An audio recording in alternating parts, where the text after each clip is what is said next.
Bueno, chicos, arranquemos. Espero que empiecen todos bien la semana. Como es de esperar, otra Buen semana día. agitada. Pero bueno, acá andamos. Em, Algunas cosas que tenemos que terminar ir viendo. Bueno, la parte de SQL la damos por cerrada. Tenemos ya esto resuelto. Entendemos la importancia que tiene, por eso se le ha dedicado tiempo, sabemos cuáles son los distintos niveles y hacia dónde tenemos que apuntar con el SQL para poder resolver problemas. Así que el SQL ya queda en sus manos, dedíquenle tiempo, hagan cosas con SQL, practiquen, practiquen, practiquen. Es una buena forma de resolver y de aprender y mejorar su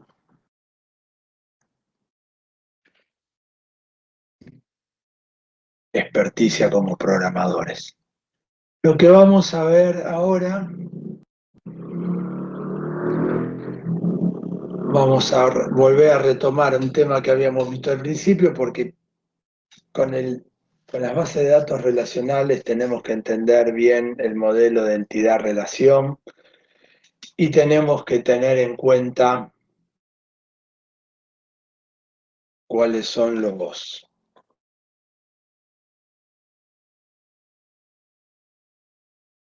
archivos, las técnicas que tenemos que entender y a las que tenemos que prestar atención.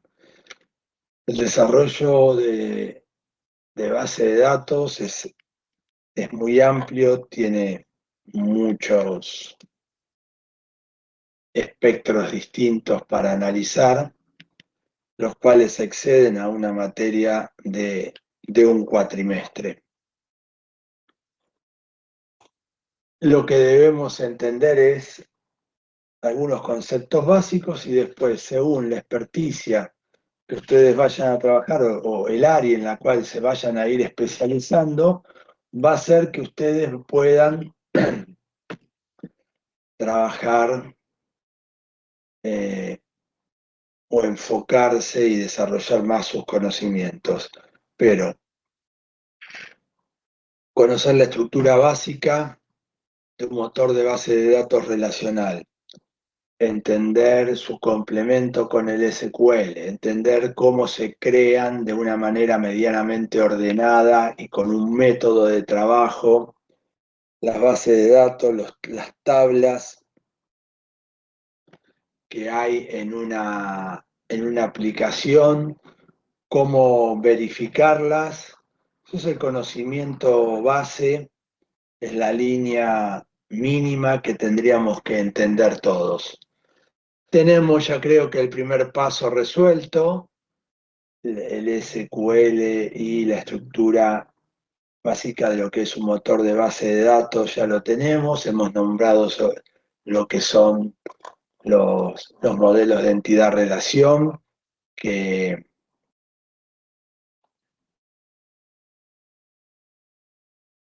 vamos a definir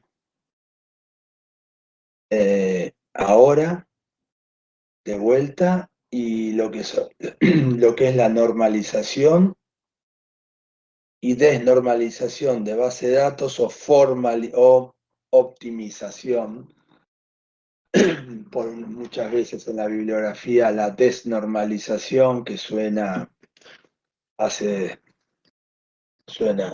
hace ruido cognitivo, se le denomina optimización. ¿Y cuáles son las reglas para pasarlo a, a una base de datos real, nada más. Voy a compartir la pantalla, yo después les paso, cuando termino de explicar esto, les paso los 4 links que tengo acá, para que los tengan ustedes y los puedan analizar. Como todo es una fuente pública, pero de revisarlo está bien explicado y, y no hay mayores inconvenientes para no entenderlo y para poderlo compartir. Bueno, acá es alguien que en España que hizo esto, pero hay un punto acá que solamente me gustaría hacerle una referencia. Métrica 3 para ustedes va a ser algo, eh, creo que en la facultad ya no se ve, es una metodología en cascada tradicional y fue con la que yo aprendí. La que me enseñaron a mí en la facultad fue Métrica 3. Métrica 3 era un método de desarrollo de software estructurado y en cascada. ¿Qué quiere decir en cascada? Que se hacía una etapa, se cerraba y esa etapa cuando se daba por concluida no se volvía, no existía el concepto de iteración, de desarrollo ágil, nada. Por eso era una cascada, ¿no? El agua de una cascada nunca va hacia arriba, siempre va hacia abajo, o sea, va hacia el nuevo paso. Era la forma de trabajar. Una breve poco de historia, porque es importante que también no tengan ustedes solamente los conocimientos estrictamente teóricos de un tema, sino cómo fue la evolución de los temas, le va a permitir a ustedes consolidar ese conocimiento, les va a permitir hacer muchas más relaciones entre conocimiento y eso les va a permitir profundizar, en consecuencia, el conocimiento. ¿Por qué era en un principio la metodologías en cascada? Bueno, el Génesis no había metodología, era escuchar y con eso se programaba. Bueno, después aparecieron las metodologías porque no podía ser tan caótico el desarrollo de software. Y aparecieron varias metodologías. Una que tuvo muchísima preponderancia fue esta metodología que se llama Métrica 3. Quizás haya sido la que más preponderancia tomó de las metodologías estructuradas. En ese tiempo muchos gobiernos tomaban la metodología Métrica 3 como la base para hacer cualquier desarrollo de software en los gobiernos nacionales, provinciales. Bárbaro, tanto en Argentina como en el resto del mundo. Es por eso que fue tan conocida. ¿En qué consistía? Si nosotros vamos acá a la derecha, un poco por acá está, ¿ven? Acá les da un par de metodologías, pero cuando llevamos a la metodología métrica 3, ¿ven? Está todo eh, separado parte por parte, diagrama por diagrama, con el cual ustedes pueden trabajar. Muchos de estos diagramas ustedes los conocen, los diagramas de clase, de empaquetación, de transición de estados, muchos no se utilizan, pero bueno, ¿cuál es la idea de esta breve introducción a la métrica 3? Es que en ese tiempo, 35 años atrás, lo que se hacía era específicamente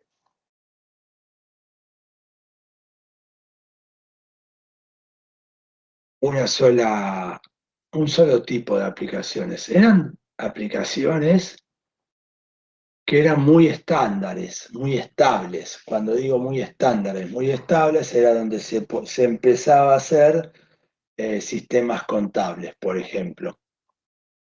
El sistema contable tenía el principio de partida doble, tenía un plan de cuenta de de cada uno de los contadores que iba a trabajar, y eso era, no es que era simple, pero sino que era muy estándar ya.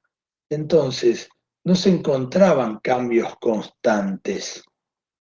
Los sistemas era uno cuando definía, y acá está la historia de los sistemas ágiles también, de las metodologías ágiles, van a empezar a vislumbrar. Ustedes cuando ven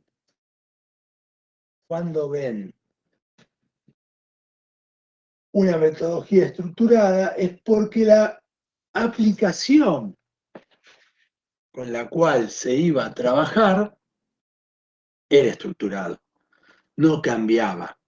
Era sumamente estructurada la aplicación que se iba a desarrollar. El principio de partida doble no iba a cambiar. Lo hicieron los Medici en el Renacimiento, no cambió mayoritariamente. El concepto de todo lo que entra tiene que salir eh, es simple, con lo cual no hay ningún inconveniente con eso. Un plan de cuenta, el contador lo genera una vez en su vida cuando se está por recibir y después no lo cambia nunca más. Puede haber algún cambio mínimo, pero mayoritariamente queda de una sola forma. Bueno, esos conceptos que nosotros estamos viendo ahí tienen una implicancia. Es que no tenemos que ir viendo y definiendo requisitos. Los requisitos están muy bien definidos en el momento cero. Y es por eso que se crearon técnicas estructuradas, métodos que se podían enrolar en cascadas. Se terminaba uno, se comenzaba con el otro y así sucesivamente. Bien, esto vino muy bien para una familia de aplicaciones. Pero cuando esas aplicaciones se volvieron commodities, yo les preguntaría a ustedes, ¿cuántos de ustedes piensan que van a hacer un sistema contable? La respuesta que me tendrían que decir era lo más probable es ninguno. Ninguno de ustedes va a tener que hacer un sistema contable, pero yo sí lo tuve que hacer. ¿Por qué? Porque cuando yo tenía su edad, se estaban empezando a realizar ese tipo de sistemas. ¿Ven? Un sistema de liquidación de sueldos y jornales. Tampoco, ninguno de ustedes lo va a tener que hacer. Bueno, sistemas de liquidación de sueldos y jornales, sistemas contables, sistemas de facturación, sistemas de control de stock, sistemas de logística, sistemas de puntos de venta, como se lo denominaba, al sistema de facturación cuando era en red. Todos esos sistemas que yo tuve que hacerlos porque era lo que se eh, necesitaba en ese tiempo. Piensen que en ese tiempo Internet no existía, de forma, sí, existía en Estados Unidos, por supuesto, para cuestiones cerradas, pero no como conocemos hoy Internet. Eso teníamos que hacer esa familia de sistemas. Íbamos con los disquetes, sí, con disquete de 5 1/4 y 3 1/2, a los clientes en colectivo para instalar la actualización, que capaz había sido una línea de código pero había que llevarla en un disquete y viajar, no sé, en un día de trabajo que tenía que actualizar las versiones. Yo que soy de Mataderos, tuve que ir Mataderos,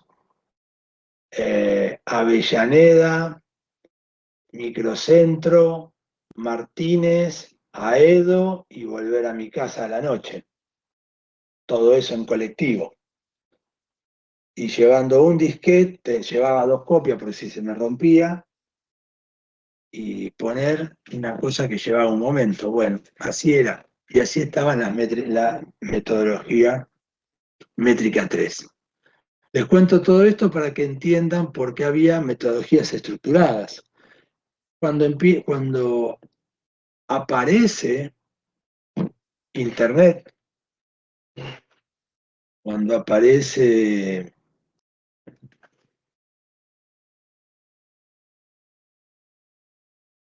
el, cuando aparece los nuevos tipos de aplicaciones que ya no están muy definidas,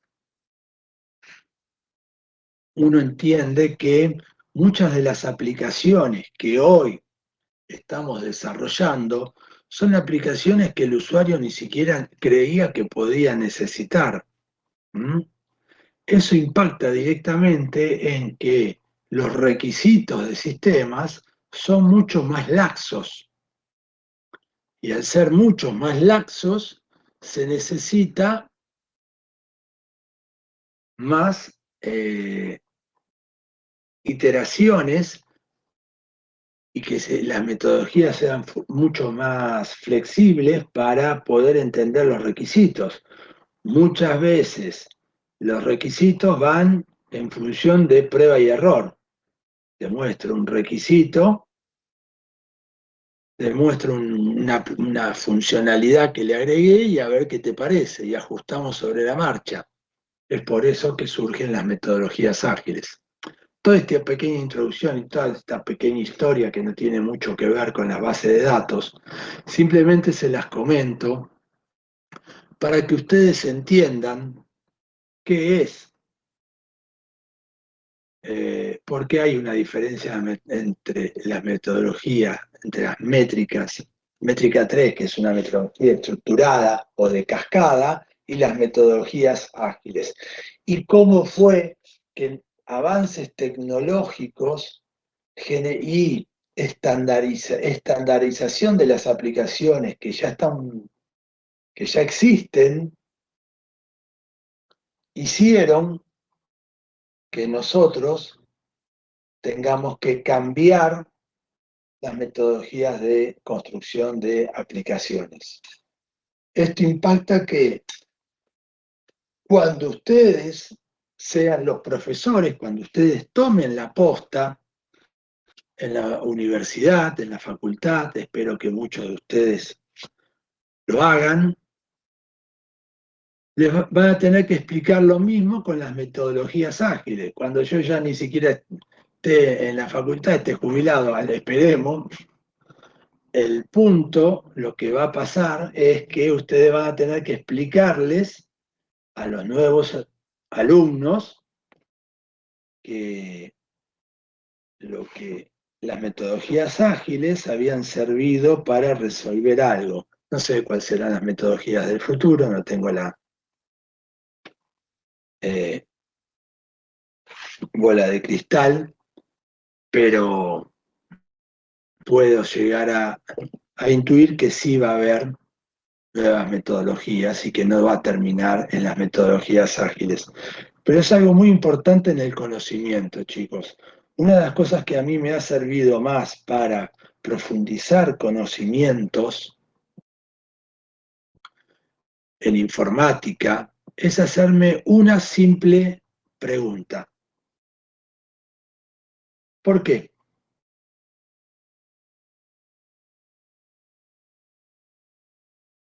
¿Por qué existen las metodologías ágiles? ¿Por qué existen las metodologías estructuradas? ¿Por qué existen las bases de datos? ¿Por qué existen las bases de datos NoSQL, porque existen distintos tipos de base de datos. Generarme la pregunta ¿por qué? Y encontrar una justificación a ese por qué hace que uno tenga que profundizar su conocimiento, pero sobre todo tenga que generar un hilo conductor entre los distintos estadios del conocimiento y dejar de tener en nuestra cabeza cuartos estancos. Ese es el gran secreto del conocimiento. El gran secreto del conocimiento es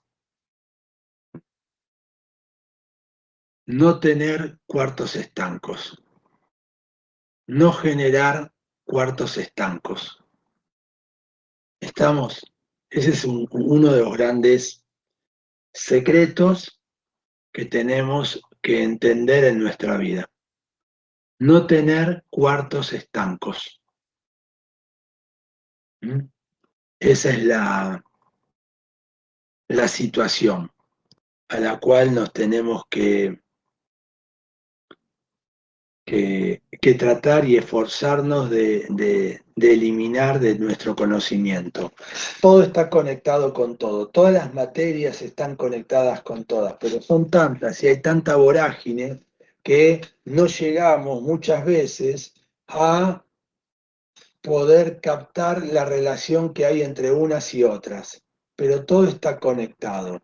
Deben tratar de seguir la filosofía de Chesterton, el filósofo inglés, que él decía, toda su filosofía se basaba en, en algo muy simple, en esta pequeña alegoría. Si alguien le decía, saquemos esta cerca, un seto, hay una cerca, algo que dividía, porque no sirve para nada, él diría inmediatamente, no, te prohíbo que lo saques. Uno podía decir, empezar a entrar en un intercambio de ideas, pero fíjate, no sirve para nada, está molestando. Y la reflexión que él traía era muy profunda, parecía muy simple, pero era muy profunda, decía. Esa cerca, esa valla, alguien la puso ahí por algo. Mientras no me puedas contar la historia de por qué esa valla, esa cerca, está ahí, no voy a compartir tu pensamiento de poder sacar esa cerca. Alguien lo hizo por alguna razón. Las personas no tendemos a hacer cosas sin razón. Que sea buena o que sea mala la razón es otro punto, pero hay una razón. Entonces, eso que parece tan alejado a el conocimiento de informática, tiene una gran relación y es, cuando ustedes encuentren un conocimiento nuevo, cuando un profesor les dé un nuevo conocimiento, cuando un profesor o ustedes lean un nuevo libro o lo que sea que esté relacionado con nuevo conocimiento, siempre, siempre, siempre háganse la pregunta de por qué. Eso les va a llevar a ir hacia atrás en el conocimiento, entender las relaciones que tiene y poder luego discernir junto a Chesterton de si era apropiado sacar o no sacar esa cerca. Les voy a contar una breve historia, bueno, hoy me levanté filósofo, eh, una breve historia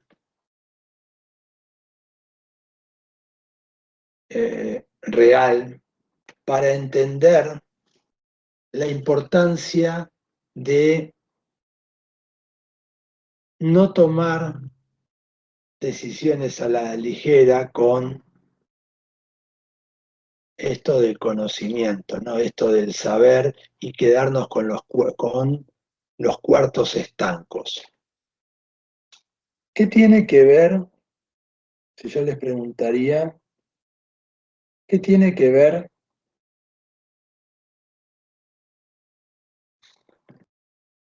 las bases de datos, Chesterton, el filósofo inglés, los gorriones y la muerte de 60 millones de chinos?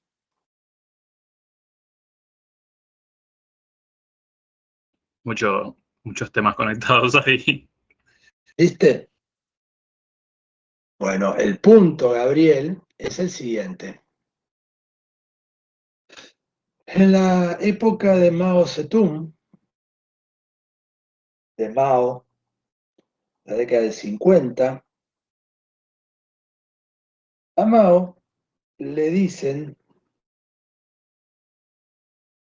alguien le comenta, que cada gorrión estaban luchando para poder mejorar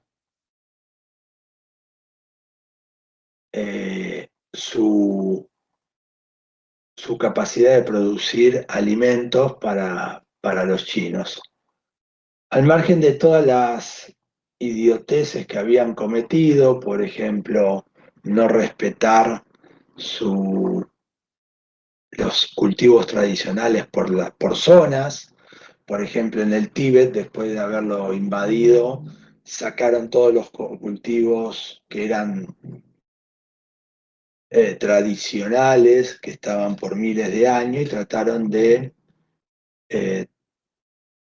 cultivar trigo en áreas con permafrost, o sea, con suelo congelado todo el año.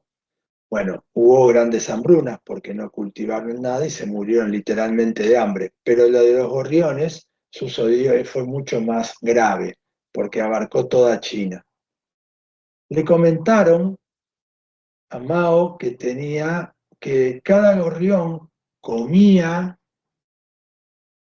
2 gramos de semillas, de las semillas que estaban en la planta,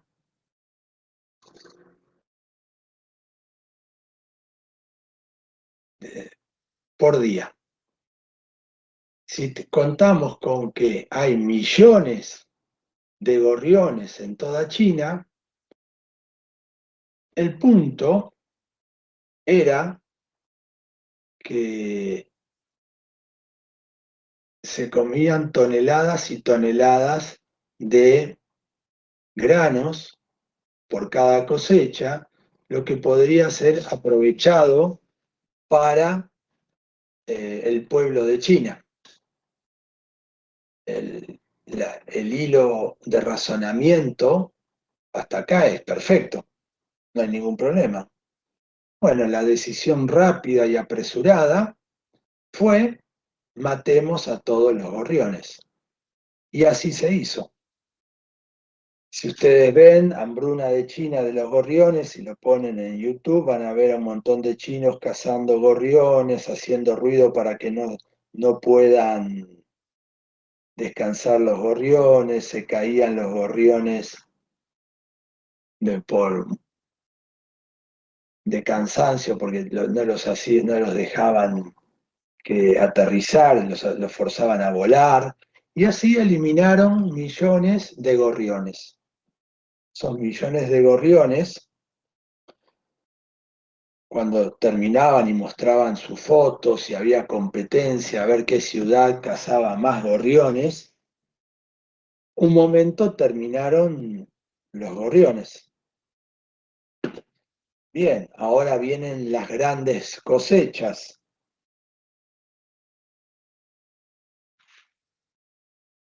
¿Y qué sucedió? Las cosechas eran cada vez peores sin los gorriones. Eran extremadamente pobres, murieron 60, se calcula que murieron en total, en esa década, 60 millones de personas de hambre. ¿Y por qué fue esto? Los gorriones eran un control natural de las plagas. Al matar todos los gorriones, todos los insectos, que son los animales más numerosos de la Tierra, no tenían un enemigo natural y devastaron todas las plantaciones. ¿Mm? Ahí está Chesterton, los gorriones y Mao Zedong. Se tomó una decisión simplemente sin preguntarse por qué.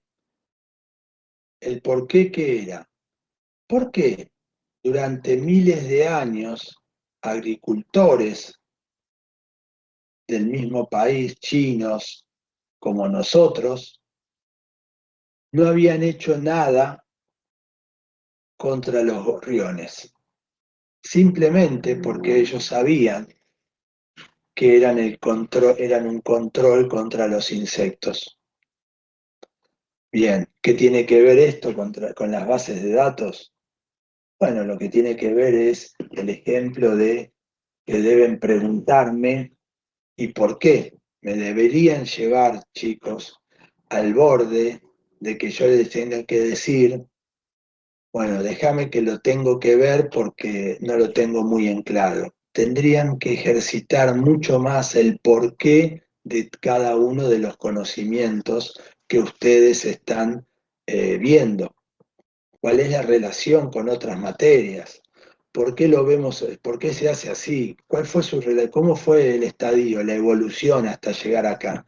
Esas son preguntas que ustedes tienen que formularse constantemente.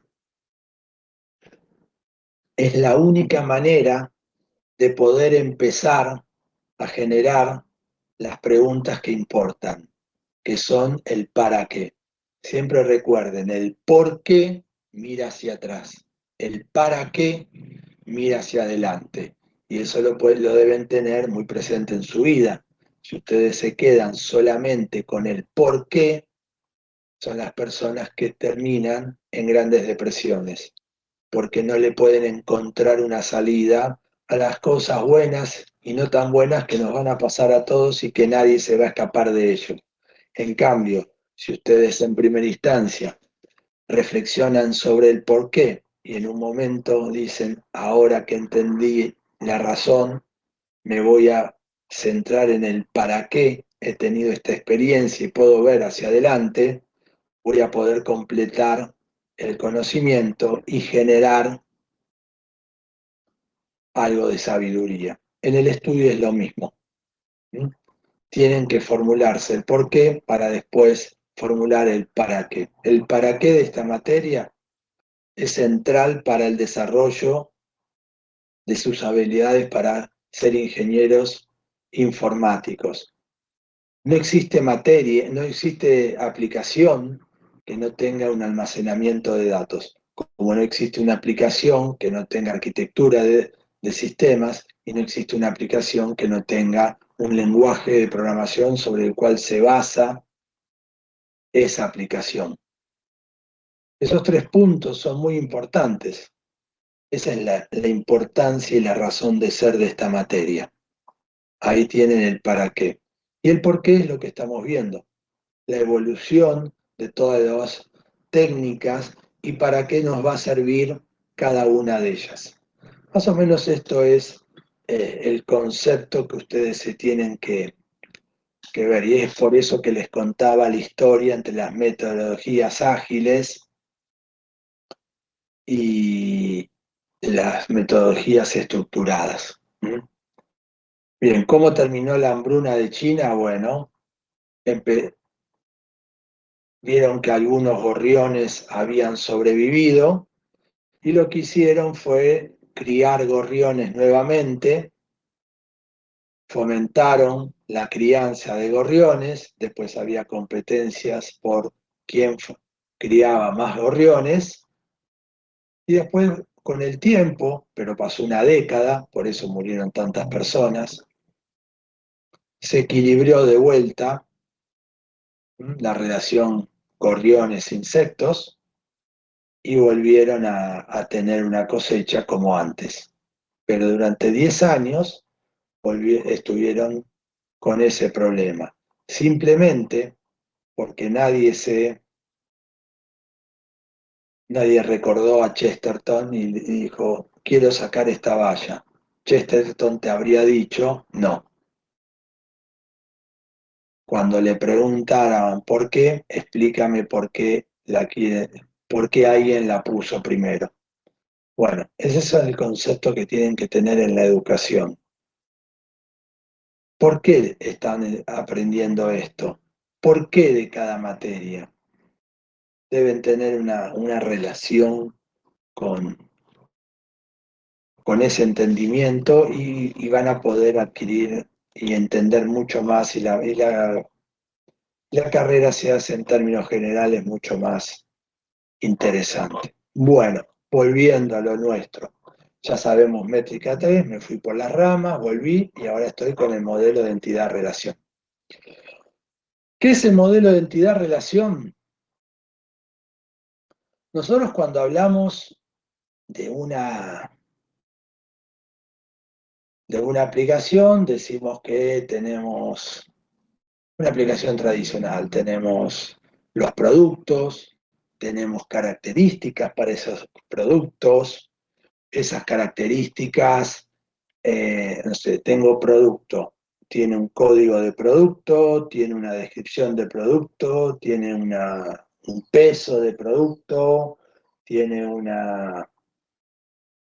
precio, la unidad de venta, varios datos más, pero esos son los mínimos que nosotros tenemos que tener en cuenta. Bien, cada una de esas cosas, producto, cliente, eh, facturador, son entidades, se denominan. Las entidades pueden ser eh, algo físico que yo puedo tocar, como una factura, un cliente, un producto, o puede ser algo abstracto. No importa, pero yo tengo entidades. Eso lo llamo entidades. Esas entidades entre sí dentro de una aplicación tienen relaciones. Un cliente va a tener una relación, la entidad relación va a tener una relación con una entidad que se va a llamar código postal, por ejemplo, con una entidad que se va a llamar factura, con una entidad que se va a llamar stock, sí, varias. Hay relaciones. Entonces yo voy a poder, si hay relaciones, voy a poder definir las relaciones. Voy a tener una relación unívoca, uno a uno. Voy a tener una relación uno a muchos, uno a uno. El cliente tiene una sola dirección. Una relación uno a muchos. Un cliente va a tener varias facturas. Y las relaciones más complejas de muchos a muchos. Eso nos va a decir lo que es la cardinalidad de las relaciones. Para ver que tiene agregaciones, yo puedo desagregar los conceptos de agregación, categoría, especialización, generalización están muy relacionados con lo que ustedes conocen en base de datos en objetos, con herencia. Ustedes tienen un conjunto de atributos de una clase madre, que es la raíz, y a partir de ahí la empiezan a especializar. Heredan los atributos base y después generan las clases que heredan de eso y se las van especializando. Bueno, acá también es lo mismo. Ustedes pueden relacionar todos esos mismos conceptos con las categorizaciones, las agregaciones, las asociaciones. Acá tienen. Fíjense, tienen entidad regular, entidad débil. Enfóquense en primera instancia en el concepto de entidad, que se relaciona principalmente con un rectángulo, donde tiene entidad, y después hacen las relaciones. Fíjense, acá tienen dos formas de nomenclatura. Esto hay muchas aplicaciones que tienen que soportan estos conceptos y los pueden definir. La entidad, ¿cuál es la relación que tiene? Y la segunda entidad, por ejemplo, la entidad cliente, un cliente tiene N, muchas facturas. Un cliente tiene muchas facturas, 1 a N. Un cliente tiene muchas facturas. Lo mismo está escrito acá. Lo que quiere decir esto es, le da el sentido, ¿no? Acá tengo 0 a 1 y este venía de 1 a N. A mí particularmente me gusta la primera, me parece mucho más clara, ¿no? Que esta segunda. Son dos formas de escribir las relaciones. Esto me parece mucho más claro. Un cliente tiene muchas relaciones. Fíjense que esto excede a lo que es las bases de datos. Nosotros cuando estamos acá nos estamos metiendo de cabeza en el concepto de diseño de sistemas. Esto tiene mucho que ver con el diseño de las clases, capaz de mi aplicación. Bueno, pero recuerden, los objetos yo los voy a tener que serializar en algún momento. La información de esos objetos, que es la representación en memoria, va a tener que estar serializada, o sea, salvada, guardada en algún lugar. Y la forma más común es guardarla en una base de datos. Habíamos dicho al principio que las bases de datos orientadas a objetos existen, pero no han tenido mucho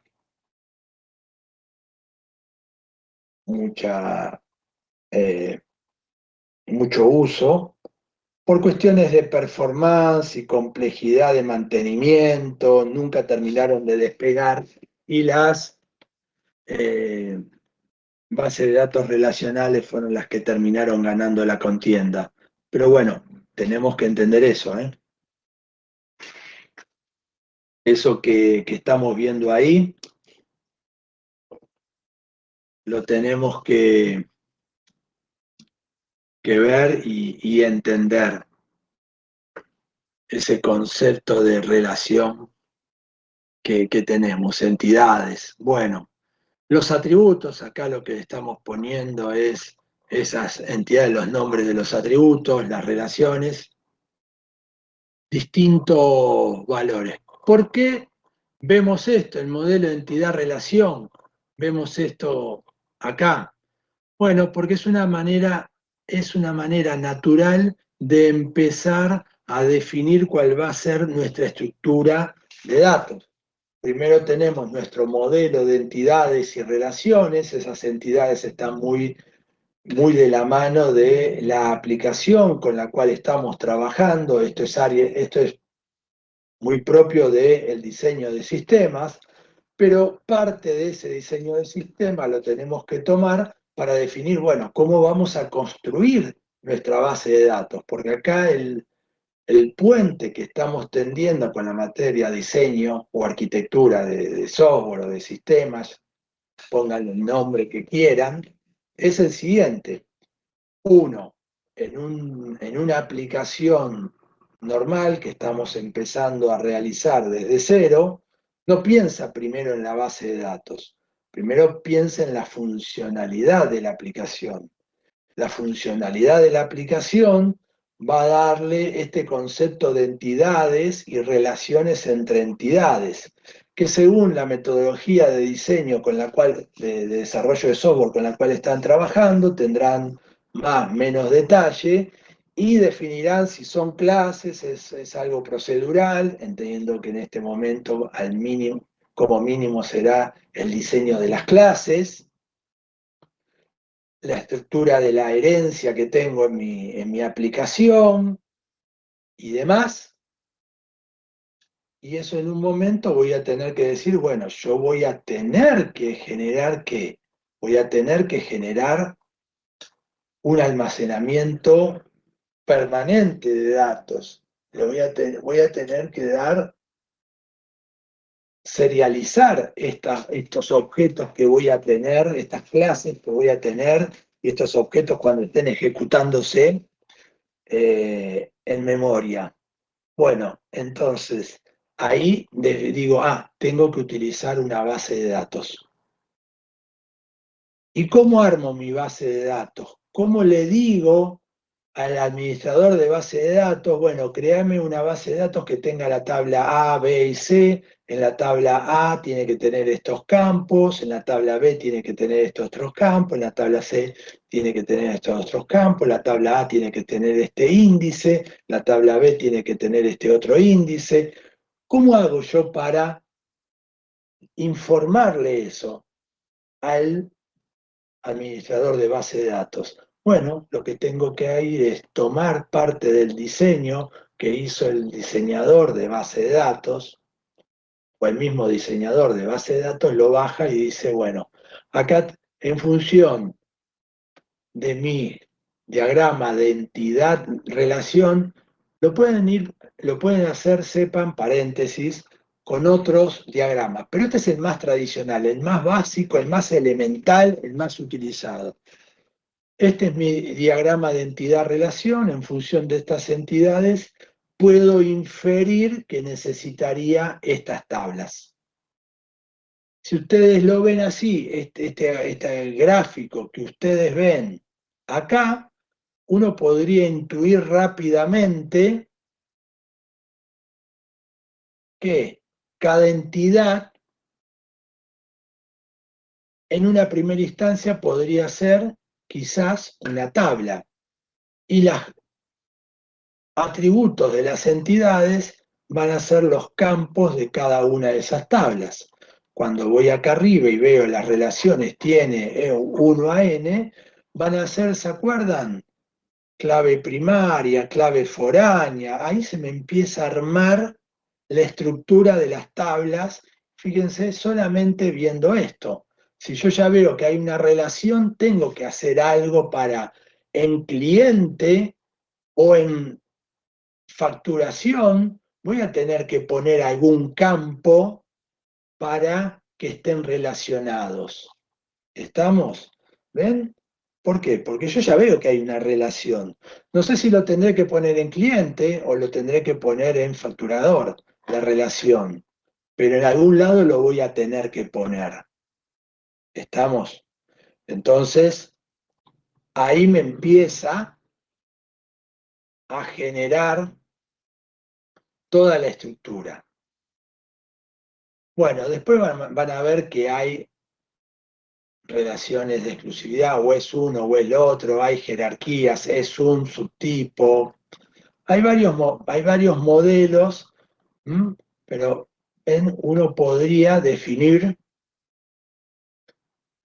toda la estructura de entidades que tengo en función de estos diagramas y ver hasta qué grado de granularidad yo tengo que armar mis tablas dentro de mi base de datos. Acá tienen un ejemplo completo, ¿no? Que les da el empleado, tiene matrícula, nombre, dirección. A ver si se... ¿Ven el pop-up que apareció?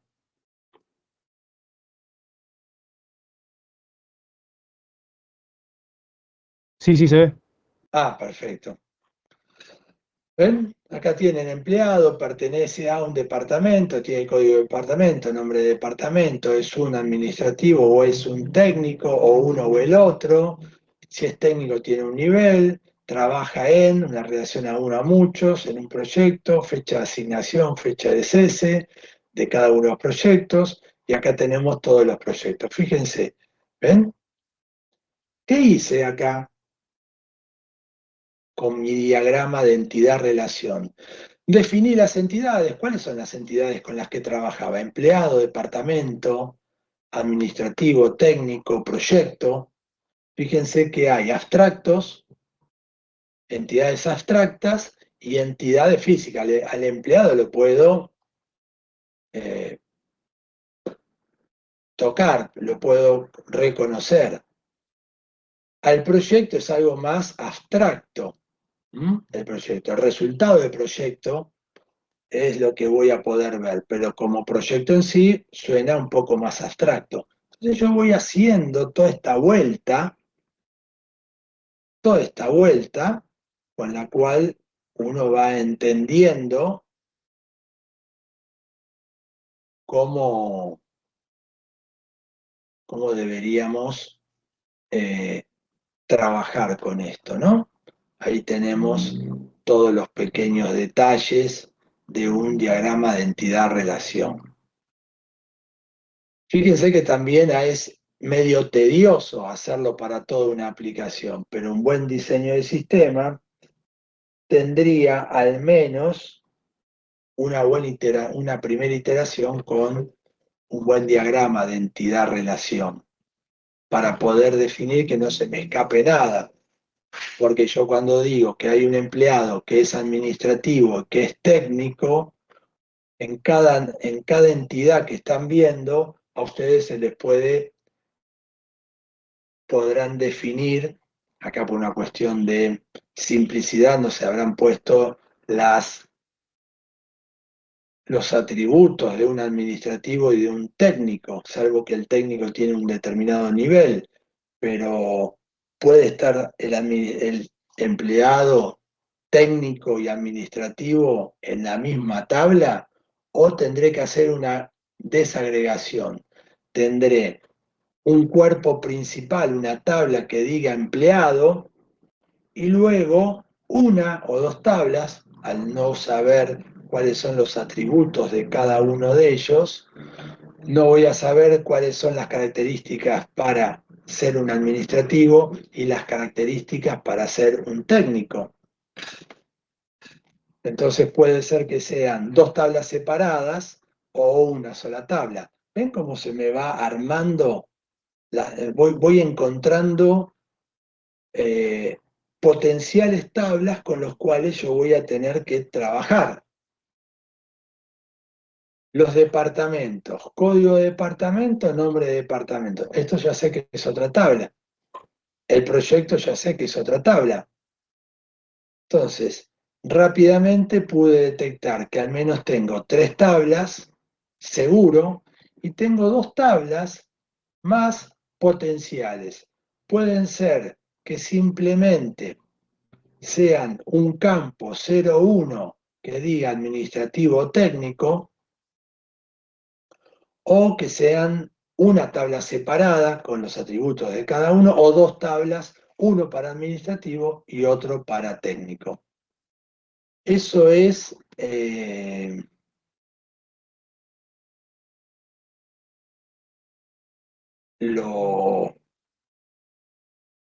lo importante en conocer todo esto, de entender todo esto. Ver cómo un diagrama de entidad-relación les ayuda a ustedes a generar todas estas relaciones. Y después tenemos lo que era la normalización.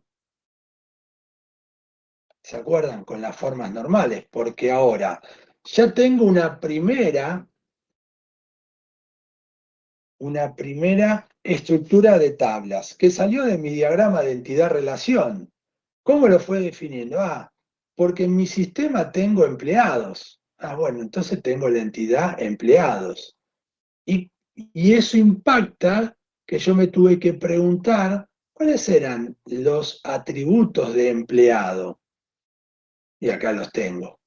Después, proyecto, departamento, lo fui separando. Y ahí tenía las relaciones. Eso salió todo de mi diagrama de entidad-relación.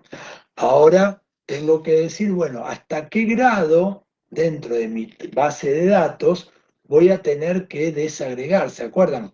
La normalización de base de datos lo que intenta hacer es tener integridad referencial en los datos, no repetir datos almacenados, no porque sea malo per se, pero el problema es que si yo tengo que mantener datos que están repetidos, el esfuerzo de ese mantenimiento es mucho mayor. Si yo tengo que hacer una actualización, voy a tener que tocar en muchos lados y no solamente tocar en un solo lado. ¿Estamos? Entonces ahí es toda la vuelta que yo voy a tener que, con la vuelta con la cual voy a tener que trabajar y entender. Bien, todo eso es algo que vamos a tener que manejar y darnos cuenta con con lo que hacemos habitualmente. Entonces ahí tenemos la normalización de base de datos. Eso es normalización de base de datos. ¿Hasta qué grado de granularidad tenemos que separar? Y acá teníamos el concepto de las formas normales. Teníamos 5 formas normales y lo que estábamos viendo eran cómo se relacionan una, una tabla con otra. Lo que yo les había dicho era, como mínimo lo que tenemos que aspirar es a la tercera forma normal. También habíamos recordado que las formas normales, si yo decía que estaba en la tercera forma normal, era que incluía la segunda forma normal y como incluía la segunda forma normal, también incluía la primera forma normal. Entonces, como mínimo, tenemos que ver cómo era la estructura de las formas normales.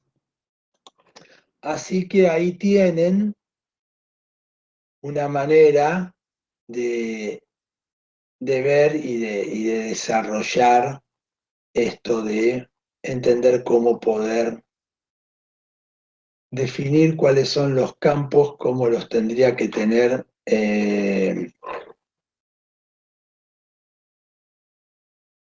relacionados. Y acá tenemos un ejemplo. ¿Mm?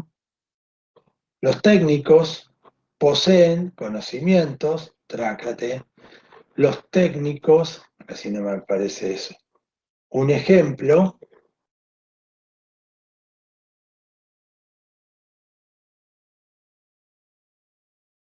con el cual uno está trabajando es un técnico, el código empleado es el nombre, y acá tengo, posee conocimiento tal, están asignados a tal proyecto. ¿Ven? Esto es como el resultado de la normalización. Van a ver que es una parte todavía, porque fíjese, el código de empresa no lo tengo acá. Código de empresa es otra tabla donde dice empresa, descripción de empresa. Código de técnico, fíjense que acá lo tengo. Entonces acá lo que está en negro, lo que le representa son los índices. El técnico al parecer es por código de empresa, código de técnico, con su nombre, nombre técnico, todos los datos generales. Bueno, uno va desarrollando estas estructuras para entender cómo son los datos, cómo es la relación que tienen los datos, qué es lo que se repite y qué no se tiene que repetir. Fíjense que los códigos son los que pasan de un lado al otro, los que se suelen repetir, pero el detalle, lo que es pesado con todos los demás campos, es lo propio de cada una de las tablas. Y en eso se basa la normalización la normalización de base de datos. La normalización de base de datos en general es tener códigos que son los saltos entre las distintas tablas, pero la masa de información, lo que es dinámico, los textos y demás campos son individuales. Entonces, cuando yo tengo, además está muy relacionado con el sentido común. Imagínense, en vez de poner el nombre de la ciudad de Buenos Aires, yo pongo el código en el cliente de donde vive. Entonces tengo una tabla de ciudades y en el usuario, en el cliente, tengo 1, 2, 3, 4, 5 los códigos de las ciudades. Tengo que agregar una ciudad, tengo que cambiar el nombre de una ciudad, lo toco en la tabla ciudad en un solo lugar y me queda reflejado en todos los clientes que pertenecían a esa ciudad. Si no, de otra forma, lo tendría que haber cambiado en todos los clientes. Ese es el concepto, ese es el concepto de lo que es la normalización de base de datos. Y como les decía, deben tratar de llegar a la tercera forma normal como mínimo para decir que tienen una buena normalización de base de datos. Así que esta primera introducción la vimos con eso. Vamos a hacer unos 10 minutos de break y volvemos para ensillar el mate y volvemos, chicos.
Acá estamos de vuelta. Bueno, continuemos.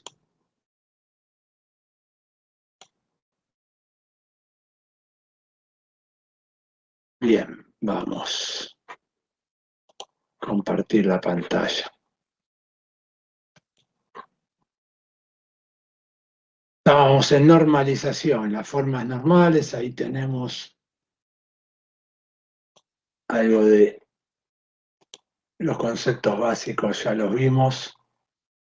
Debemos simplemente entender que las formas normales, el 3.5 sería el que tendríamos que, con el que tendríamos que trabajar. Acá tenemos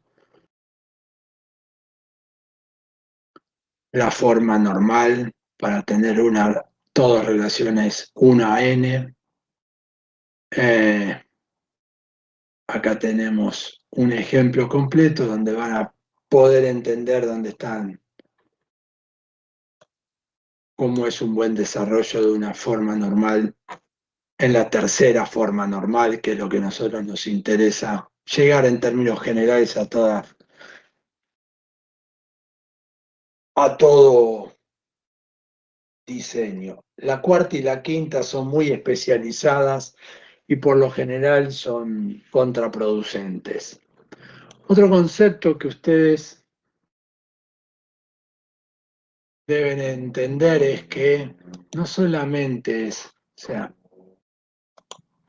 esto que ustedes están viendo acá es un desarrollo teórico de la tercera forma normal para este ejemplo que tenemos empresas, técnico, ven lo que les denominaba empresa es código de empresa y nombre de empresa, se componen de, vamos a tener por cada empresa, va a haber N técnicos, ahí está, y vamos a tener que cada técnico tiene N conjunto de, poseen conocimientos, están calificados por categoría, ven como las relaciones con cada una de las tablas se están 1 a N, N a M, N a 1. Bien. Este concepto que tenemos acá lo debemos entender como un modelo teórico. ¿Sería el mejor implementado? Sí. Desde el punto de vista teórico, lo que ustedes están viendo acá es 100% correcto. Es lo que deberíamos hacer. Después, puede ser que tengamos que esa tercera forma normal tan correcta que teníamos, la tengamos que destruir un poco con respecto a cuestiones de performance principalmente. Que no tengamos que tener tantas tablas porque cada vez que hacemos un cambio, entonces la desnormalización de base de datos lo que hace es, bueno, llegué hasta la forma normal que yo quería y después me voy un poco para atrás en función de las cuestiones de performance. No hay una regla básica, una regla depende de cada aplicación, pero el concepto de la desnormalización es ese que les acabo de comentar. Llegamos hasta acá, bueno, ya tenemos que retroceder un poquito. También tenemos el concepto de, que le dicen la desnormalización, optimización, ¿no? Que es desnormalizar. Es, según las condiciones, volverlo un poco para atrás. Optimización o desnormalización. Y por último, cuando ustedes llegan a este modelo, desnormalizan, lo dejan acá, hay muchas aplicaciones que lo que le permiten es hacer la gráfica de las relaciones y ya sacar las tablas. El nombre de tabla, cuál es la relación, Si ven, esta es 0 a 1, 1 a 1, 0 a muchos, 1 a muchos. ¿Mm? Entonces, fíjense cómo quedaron las relaciones. ¿Mm? El diagrama de entidad-relación normalizado con el conocimiento técnico, ahí lo tenemos. Esto es lo que van a poder pasarle a el administrador de base de datos, y seguramente el administrador de base de datos, con alguna aplicación que tiene, toma esto y esto le genera directamente la base de datos. No es necesario hacerlo manualmente. Lo único que tienen que recordar es esta nomenclatura. Cada entidad, en términos generales, se convierte en una tabla y después tenemos estas relaciones. La línea es lo que relaciona y después tenemos 3 caracteres. El círculo es que el círculo, léanlo como un 0, es una relación de 0 a 1. Si tiene una línea es el número 1 y ese tridente es muchos. Entonces ahí tenemos, si no tenemos nada, 1 a 1, de 0 a 1. En el extremo donde se encuentra la gráfica es donde está la mayor parte, ¿no? Donde, fíjense, de 0 a 1. 1 a 1 es igual 0 a n, 1 a n. En la parte donde se encuentra la mayor cantidad de relaciones es donde tenemos el símbolo. Y ahí lo tenemos. Empresas, técnicos, categorías, que era, fíjense, 0 a muchos. ¿Mm? Acá tenemos 1 a muchos. Una empresa va a tener, los técnicos van a tener van a tener muchos técnicos en una empresa. Poseen también de un conocimiento a muchos. Bueno, ahí está todas las relaciones que van haciendo. Entonces acá tienen todas las entidades, esto se leen como tablas. Y cada una de las tablas tiene su propio conjunto de atributos, que lo habíamos definido acá. Ahí está. Muchas veces cuando nosotros ponemos poseen, fíjense, un detalle interesante para que aprendan y vean. Fíjense, yo tengo técnicos y conocimientos. Puse la relación, poseen, pero acá ¿qué puse? Es una tabla, ¿entienden? Entonces, saquemos esto de normalización y así lo vemos. Yo tengo entidades y relaciones entre entidades. Pero cuando yo paso mis entidades normalizadas, porque esto ya lo tengo en la tercera forma normal, a mi modelo físico, esto impacta directamente en que esas relaciones, estas relaciones, no siempre, pero en ciertas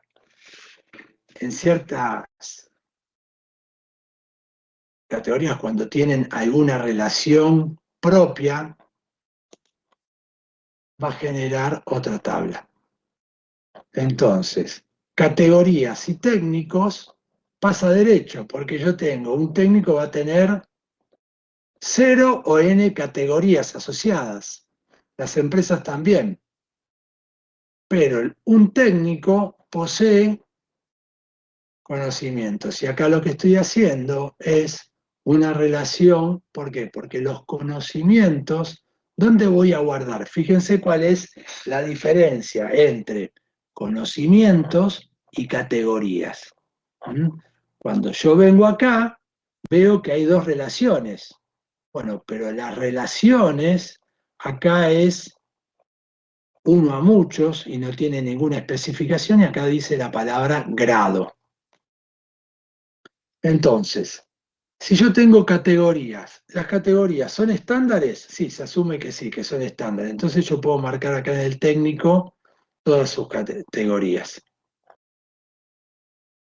Pero a su vez, el conocimiento, poseen, tiene grado, con lo cual yo no voy a poder tener en la tabla, si no tuviese grado, esta tabla desaparece, porque voy a aplicar el mismo concepto que categorías, donde voy a tener todas las categorías de un técnico, todos los conocimientos de un técnico, pero a su vez hay un subconjunto de valores, porque los conocimientos que pueden tener es junior, semi-senior o senior, por ejemplo.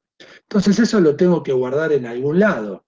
Ya la relación en sí, per se, esta relación posee, tiene valores propios. Es por eso que se me convierte en una tabla, donde cada técnico no solamente va a tener el conocimiento asociado, sino también el grado de conocimiento que tiene ese técnico. Y es por eso que en la relación poseen, se me genera una tabla intermedia y en la relación que unía categorías con técnico no me pasa nada, porque las categorías son estándares. ¿Cómo queda reflejado eso? En esto. Acá tengo la entidad, pero no tiene ningún atributo particular esa entidad, esa relación, disculpen, que sí lo tiene grado y sí lo tienen fecha de asignados. El técnico al proyecto tiene la fecha que fue asignado y el cese de esa asignación. Es por eso que también asignaciones es una tabla. ¿Ven la diferencia entre uno y el otro? Hay. Las entidades no se escapan. Empresa, técnico, categoría, conocimiento, cliente, proyecto. Empresa, técnico, categoría, conocimiento, cliente, proyecto. No se escapan a hacer tablas con los atributos de cada una. Lo que generé acá es la relación para que sepamos si es uno a muchos, cero a muchos. ¿Por qué me sirve esto? Me tienen que preguntar el por qué me sirve esto. ¿Se acuerdan que habíamos dicho cuando generábamos una tabla que creábamos si había valores por defecto, si eran valores obligatorios, si el tipo de campo, pero además si un valor obligatorio cargar? Si yo tengo 0 a 1, quiere decir que no es necesariamente obligatorio que un técnico tenga una categoría asociada. Por esto, por el 0 a muchos que estoy viendo. Ese 0 hace que yo pueda poner ese campo como nulo. Pero empresa, técnicos, me dice que es 1 a muchos. Con lo cual, esta relación está impactando en la creación de la tabla directamente, porque le voy a tener que decir que, no, créame esta tabla y este campo es obligatorio. Tiene que ser no nulo. O me lo mandás vos o puedo resolver. Si me lo mandan nulo, le tengo que poner empresa 0 o empresa 1. Pero ven cómo estos gráficos me definen muchas de las cosas que teníamos. Acá lo veo simplificado, pero acá vendrían los campos, estos que tengo acá y en color, en negrita. Los que son campos en negrita, que son mis claves principales. Y los campos de técnico que aparece ID categoría, va a ser la clave, la voy a definir como clave foránea de la tabla categorías. ¿Ven cómo se me va construyendo? Empecé con mi diagrama de entidad-relación. Esto salió del análisis que hice. Después fui a la normalización y llegué a mi tercera forma normal. Asumimos que no tengo que desnormalizar nada. Y eso lo paso al modelo físico. ¿Ven cada paso como va haciendo? Y esto crea las tablas dentro de la base de datos. Acabamos de entender el modelo de entidad-relación que está relacionada con las formas normales y eso me da mi modelo físico. Esto que están viendo acá es lo que se denomina el modelo físico a partir del lógico, que era el modelo de entidad-relación. Entonces, algunos conceptos que tenemos que tomar son los siguientes. Hay un modelo lógico y un modelo físico. El modelo lógico parte del diagrama de entidad-relación. Pega un salto, todavía en la parte lógica, que es la normalización de base de datos, para mantener esa integridad en los datos. De ahí pasa a otro modelo lógico, pero que se saca el conocimiento que vino de la arquitectura, del diseño de sistemas, que salió del análisis del sistema, la desnormalización, cuestiones de performance principalmente, para ajustar y para que esa estructura de tablas que voy a tener